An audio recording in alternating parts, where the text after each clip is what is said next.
Welcome back અને મહત્વના સમાચારો પર નજર કરીશું। રાજકોટમાં મહિલા અનામત બિલ મુદ્દે ભાજપની પત્રકાર પરિષદ। રાજ્યમંત્રી રીવાબા જાડેજા અને પ્રભારી અનિરુદ્ધ દવે કોંગ્રેસની ઝાટકણી કાઢી। કોંગ્રેસે મહિલાઓનો માત્ર વોટ બેંક તરીકે ઉપયોગ કર્યાનો આરોપ લગાવ્યો છે, ત્યારે કોંગ્રેસનું નેતૃત્વ પરિવારવાદમાં જ માને છે। અનિરુદ્ધ દવેએ કહ્યું, કોંગ્રેસે મહિલાઓના સન્માન પર આકરા પ્રહારો કર્યા છે, રીવાબાએ કહ્યું।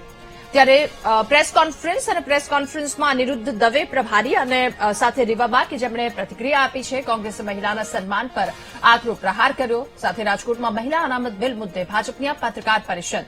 રીવાબા જાડેજા કે જેઓ પણ જોડાયા, રાજ્યમંત્રી અને પ્રભારી અનિરુદ્ધ દવે કોંગ્રેસની ઝાટકણી કરી છે। કોંગ્રેસે મહિલાઓનો માત્ર વોટ બેંક તરીકે ઉપયોગ કર્યાનો આરોપ લગાવ્યો।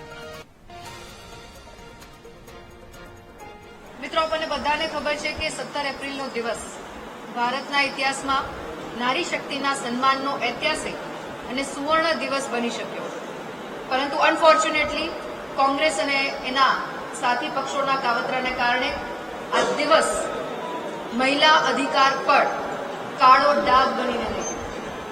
સંસદમાં જે થયું એ માત્ર એક બિલની હાર નહોતી, પરંતુ ભારતની 70 કરોડ મહિલા દીકરીઓના સપના ઉપર મહિલા વિરોધી કોંગ્રેસનો એક આઘાતજનક પ્રહાર। કોંગ્રેસ અને ઇન્ડી એલાયન્સના મનસા માત્ર પોતાના પરિવારની બહેનોને જ